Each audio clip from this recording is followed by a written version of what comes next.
comes straight from the mind of Steve Jobs. Deciding what not to do is as important as deciding what to do. Which is the act of choice. And it can be a really difficult choice.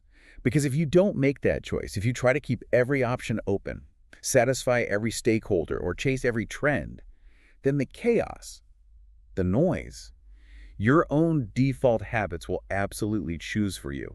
If we don't choose, the chaos chooses for us. That's the tension. That's what we're exploring today. And we should probably start with the most painful, but maybe the most powerful mechanism for finding that clarity. Focus as strategic subtraction. So this first theme, it really requires genuine courage because it means saying no to things that are otherwise decent, viable, and maybe even exciting ideas. No, absolutely. It's easy to say no to a bad idea. It's incredibly hard to say no to a good one. And we're starting with the ultimate case study in institutional deletion, what you're calling the Jobsian filter. Take us back to Cupertino, California, 1997. What was the company climate like when Jobs returned? You have to picture a company that is just drowning in competency, but completely lacking a strategic direction. So smart people everywhere, but no rudder. Exactly. The sources describe Apple as a labyrinth of committees and products. They were, in a word, scattered. The problem wasn't a lack of smart people. It was that they were suffering from a severe case of what you could call addition bias. Addition bias. Yeah. They had too many internal champions fighting for their pet projects, too many decent but not great products. The sources specify that if you walked into a product review meeting back then, you were confronted with a random array of computers and peripherals. And this is the part that always gets me, including a dozen different versions of the Macintosh. A dozen different versions. It's almost unbelievable. It's staggering, a dozen versions. I mean, think about the hidden costs there. The engineering resources just wasted on marginal updates, the complexity that generates in your marketing and your supply chain. And the constant internal warfare. Imagine teams fighting for scraps of budget just to keep their slightly different flavor of the Mac alive. It's organizational drag on a massive scale. And that's the core tension of addition bias, right? They weren't making bad products. No, not at all. They were making decent products. And because Apple had smart, driven people, they could rationalize the existence of every single one. They had champions fighting for the survival of the 10th laptop model, even though it was diluting the finite pool of resources, talent, time, and money, from the first, truly great one. One source described the company as suffocating under the weight of optionality. That's a perfect way to put it. But isn't making choices like that, I mean, isn't that political suicide? You're walking in and immediately killing someone's multi-year career project. You're firing the loyal employees who championed those products. Of course. So how did Jobs, returning to this company, wield the authority to make those cuts instantly without months and months of negotiation? Well, that's where the power of the brutal simplicity of his framework comes in. Jobs observed this chaos for a few weeks, and according to Walter Isaacson's account, he finally just snapped. He interrupted a meeting that was going nowhere and just declared, "Stop. This is crazy." He didn't debate the merits of one Mac model versus another. No, he didn't get into the weeds at all. He immediately introduced a single non-negotiable filter that forced the change from the top down. And that filter was the infamous 2x2 grid. Exactly. He grabbed a marker, went to a whiteboard, and drew a deceptively simple grid. 4 boxes. Across the top, he wrote Consumer and Pro. Right. And down the side, Desktop and Portable. And the instruction was immediately clear. Apple would now focus intensely on making 4 great products, one for each quadrant. And everything else? Everything else was canceled, often immediately. We tend to romanticize that grid as this grand visionary brainstorm moment. Right, like the heavens parted and the strategy appeared. Yeah, but as the source material points out, it wasn't a brainstorm at all. It was an upgrading system for decision-making. It was a structural choice. It was a constraint designed to enforce focus. It made decisions faster than any committee meeting ever could. The debate instantly shifted from, should we do this product, to, okay, which box does this belong to, and what is the single best thing we can possibly put in that box? It's filter. It's a filter. And crucially, this framework focused not on what they could build, but on what they must eliminate to make room for 4 products that could be genuinely world-class. If the product didn't fit, it died. Period. That kind of forced reduction requires acknowledging a really difficult reality. You only have so much energy. If you try to do 10 things, you are absolutely guaranteed to do 10 things poorly. And that ritual of reduction is crucial. It became a structural habit for Jobs.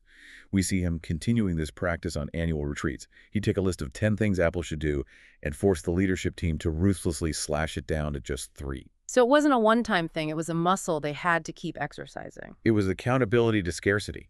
It teaches the leaders that focus is not optional. It's the engine of resource concentration. If you successfully limit the scope, then the talent, the money, the marketing, all those resources naturally compound on the winners. If everything matters, nothing wins. That's it. That's the painful but freeing reality. But that concept of strategic subtraction gets even sharper, I think, when we look at the origin story of Instagram. This is what you call the feature funeral, where deletion was taken to a wild extreme. Yes, this is a perfect modern parallel. Yeah. It shows how that same addition bias can start small and just cripple a really promising idea. Yeah. Back in early 2010, the founders Kevin Systrom and Mike Krieger were building a startup called Burb. Burmerd. They'd secured seed funding and were trying to appeal to the emerging social plus mobile crowd in San Francisco. What was Bourbon supposed to do? What was the pitch? It was an all-in-one platform, a real Swiss Army knife of social networking. It had location check-ins, kind of like Foursquare. Yeah. It let you post plans for the future. It had a whole system for earning points and virtual rewards. So it was gamified. It was gamified. And buried among all those other features, Yep. it also had photo sharing functionality. It was the quintessential, let's capture all the current trends product. It sounds like a startup trying to be 5 different successful apps at once. That is the definition of addition bias. You're trying to satisfy every potential customer profile and capture every item on the whiteboard from your brainstorm session. And it never works. It almost never works. And the sources detail this critical realization that came from just observing real user behavior. People were using the app, but they were ignoring almost everything. So the data was telling a story. The data was screaming at them. Users only consistently gravitated to one simple feature: taking a photo, applying a filter to make it look cool, and sharing it. All the other features, the check-ins, the plans, the point system, they felt like friction. One of the sources says they felt like homework. That phrase, felt like homework, is deadly in product design. It's a killer. And honestly, it's deadly in personal goal setting too. When your own goals or projects accumulate so much complexity that they feel like a chore you have to avoid, you've already lost the focus battle. You've created a barrier to entry for yourself. The critical moment here is the pivot. And you have to remember, the financial stakes were high. They had raised money based on the vision of Bourbon. Right, the Swiss Army knife. Exactly.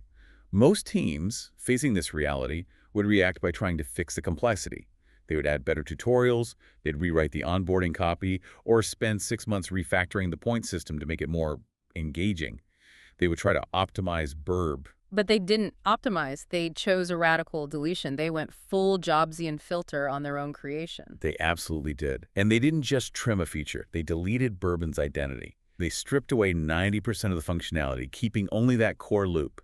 Take a photo, make it look good with a filter, post it, and let others respond. They reduced the surface area of the product. Until excellence, the simple, beautiful experience of photo sharing was the only possible outcome for that core feature. That must have been terrifying. I mean, you're throwing away months, maybe a year of development work and telling your investors that the initial vision was basically dead. The fear must have been palpable. But the focus paid off, and it paid off instantly. The market validated this extreme focus immediately. When they launched the new, simplified product, Instagram, in the Apple App Store on October 6, 2010, they got 25,000 users on day one. 25,000 in one day. That instant explosion of adoption proves that focus isn't a cost center. It's a competitive advantage that compounds quality and reduces friction for the user. People gravitate towards simplicity that delivers excellence.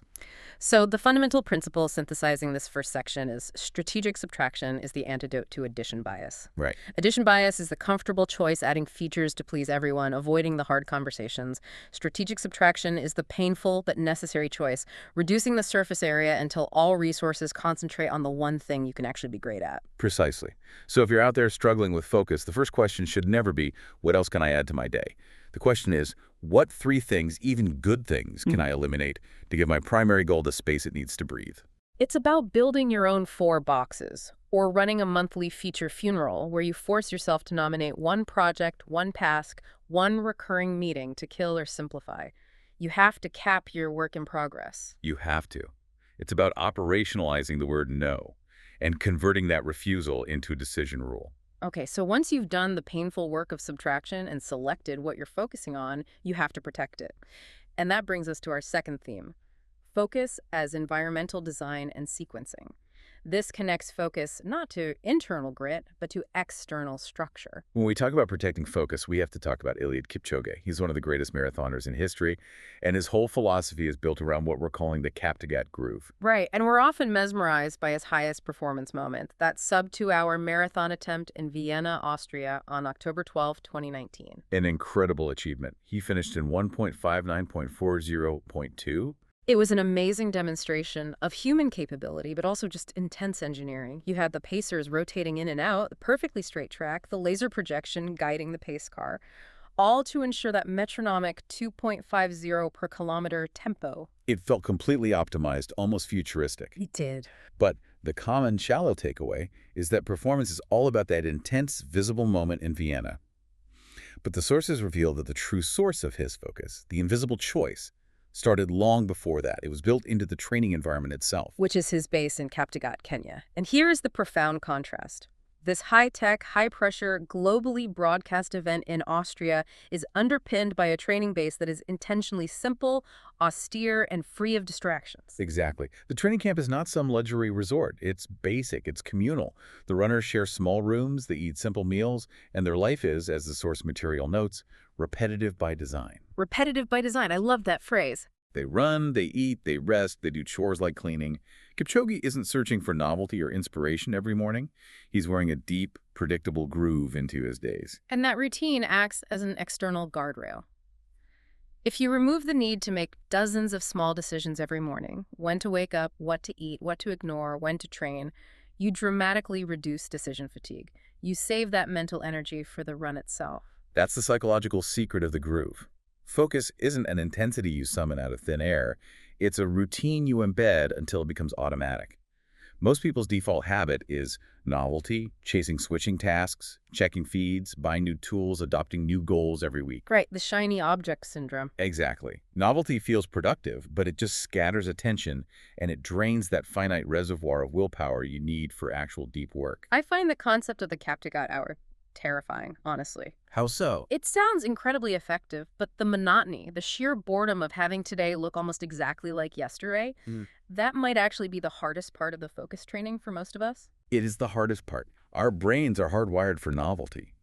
But the deepest work, whether it's mastering a complex subject or building the physiological capacity to run a sub-2-hour marathon, it requires long stretches of high-quality, non-negotiable input. It requires you to embrace the quiet life as a competitive advantage. The boring routines eliminate the cognitive switching costs. The source also notes that Kipchoge even avoids going 100% in training every single day. That seems so counterintuitive if your goal is superhuman speed. It's another crucial form of focus protection. It's focused on sustainability. Consistency is the true performance metric, not peak daily output. If you try to maximize intensity constantly, you run the immediate risk of burnout, overtraining, or injury. Which completely destroys the consistency of the groove. Totally. By deliberately calibrating his effort with controlled hard days and easy days, he ensures that the system doesn't break. He's focusing on long-term compound energy, not short-term bursts of heroism. So for you, the listener, who is constantly battling novelty and decision fatigue, the actionable takeaway here is creating your own Kaptagat hour. Right. 1 hour daily, same time, same place, same single task, no switching, no notifications. You're building that predictable, quiet structure.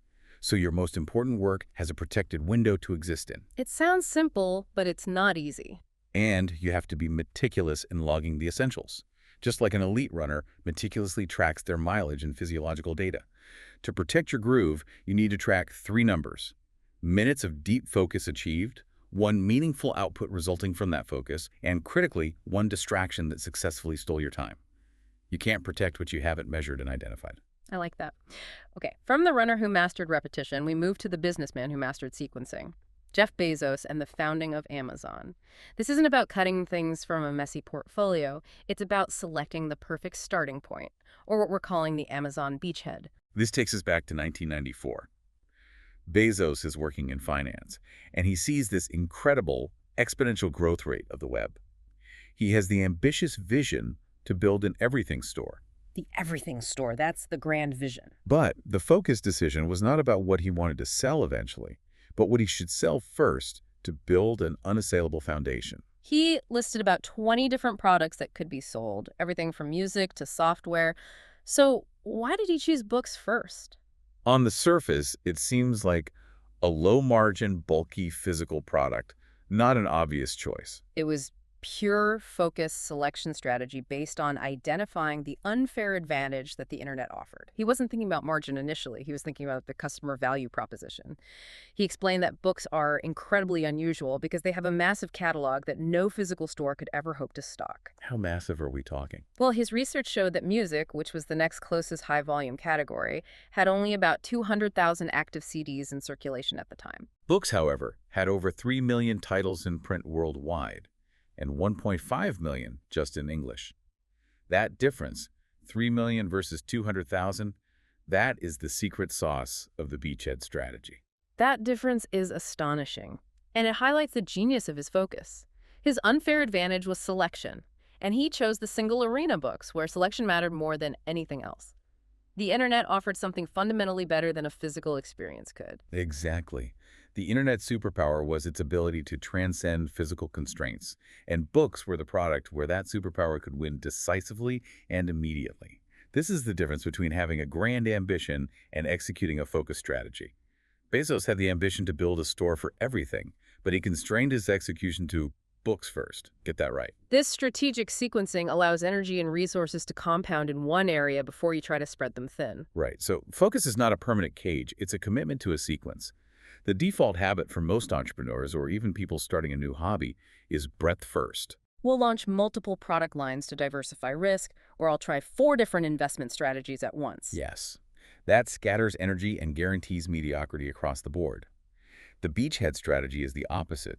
You must pick one specific customer and one core job to be done.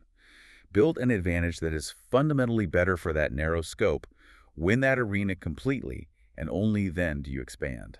We see this concept reinforced in his 1997 shareholder letter. He emphasized Amazon's dogged focus on improving the shopping experience, noting that their challenge wasn't finding ways to expand, but prioritizing which investments to make. That suggests that even after you find success, the battle to maintain focus doesn't end. It just changes. It shifts from focusing on what to start to focusing on what to prioritize. It shifts from selection to protection. Exactly. So if you, the listener, feel overwhelmed by potential projects, you have to define your beachhead for the next 30 days, not the next 5 years. Write one sentence. I'm building or creating or serving for who need is. If you can't fill both of those blanks concisely, you are not focused yet and you are bleeding resources. But the temptation to expand is always there. The next opportunity always looks shinier than the current difficult task you're working on. That's why you have to use not yet language.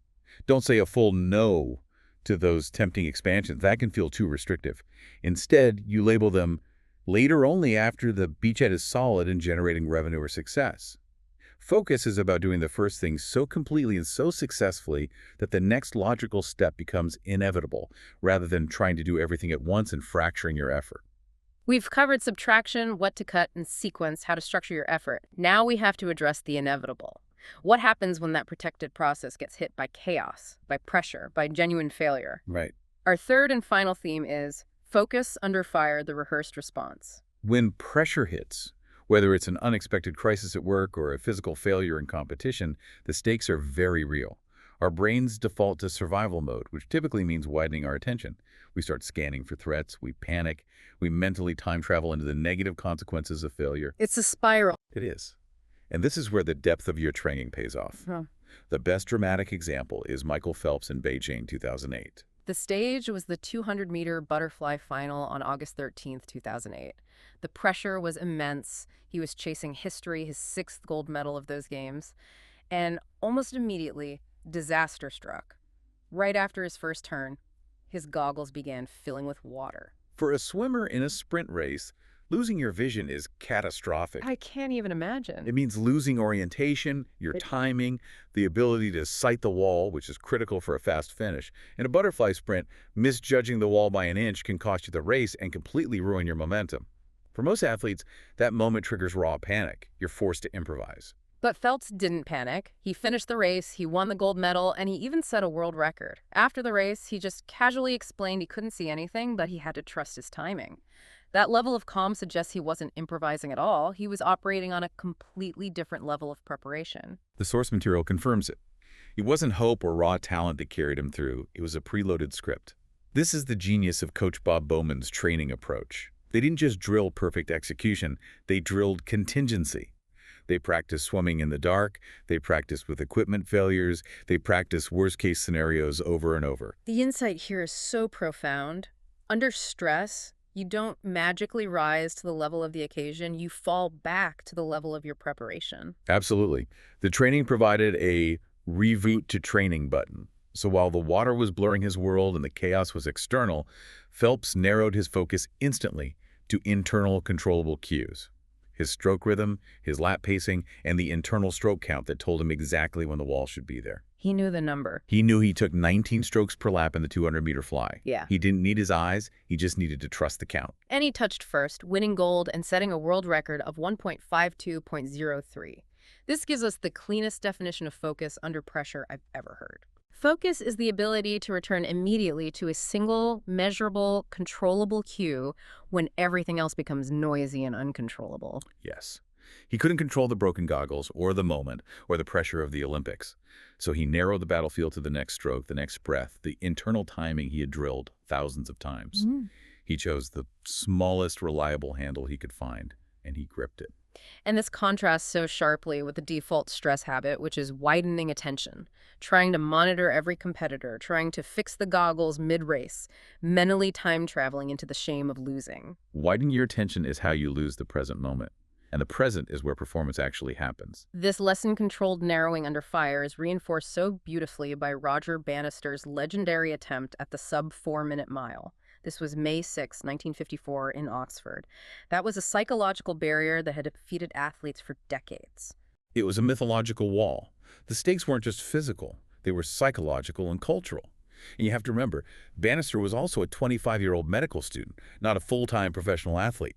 He had to squeeze world-class performance into the margins around his hospital work. So his ability to focus was constantly being tested by external constraints even before the race. Constantly. And on the day of the run, the environmental pressure was real. The wind was so strong that he seriously considered postponing the attempt, which proves that the search for perfect conditions is often the enemy of performance.